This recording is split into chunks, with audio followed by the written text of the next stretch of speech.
بسم الله والصلاة والسلام على رسول الله صلى الله عليه وسلم. ku xidhnaaw beeraha t v c aad uga bogato barashada cilmiga beeraha. iminkana waxaanu ka hadli doonaa geedkan loo yaqaano eeg balantiga ama waxaa loo yaqaanaa badaljaanka badaljan ama loo yaqaanaa ama eeg balanti. geedkan wuxuu ka mid yahay dalagyada seasonalkiisu uu fog yahay seasonalna wuu yahay, laakiin waa ka wakti dheer yahay oo wakti badan uu qaataa. waa fiican yahay haddii la daryeelo, xitaa anigu waa lagu gaaraa mararka qaar. marka wuxuu ka mid yahay dalagyada solonseeya uu ka mid yahay wuxuu ku famid yahay yaanyada.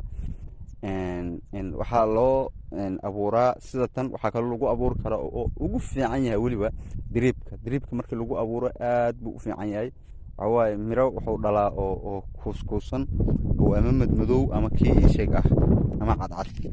marka kan hadda kii mirihiisu madmadoobayan weye sida ka muuqata halka kan sida kaaga muuqata mirahaas ayuu dhalaa.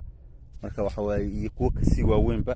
marka waxa weeye dalagan waxyaaba ugu badan oo ku dhaca oo cudurrada ah waxaa ugu badan halkaas oo caleemaha kaga dhaca oo saan jacjac ugu yeela. waxaa la yidhaahdaa resbiderka waa baalka ugu badan ee ku dhaca oo caleemihiisa halleeyo.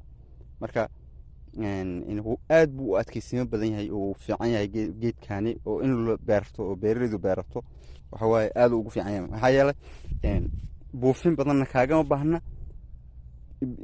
biyahana macnaha biyo la-aantana uu adkaystaa. drought resistant fiican uu leeyahay, cudurradana wuu adkaystaa. oo hadda waxaa laga yaabaa inuu asagoo bil dhan cudur qabay haddaad ka buufiso oo soo kabto oo caadi usoo kabanayo oo bixinayo dhalayo. marka geedkan aaduu resistant u yahay. marka waxawaaye tala ahaan waxawaaye in la beerto aad bay u fiican tahay. marka qaababkee loo cunaa waxaa loo cunaa suugada. waa lagu darsadaa suugada caadiga marka la karsanayo waa lagu darsadaa.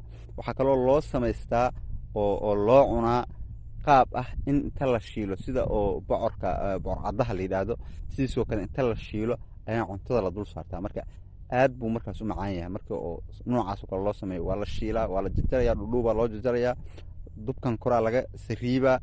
marka waa la jarjaraa, waa la dhudhuubaa, kabacdi waa la shiilaa, saliid yaraa lagu shiilaa.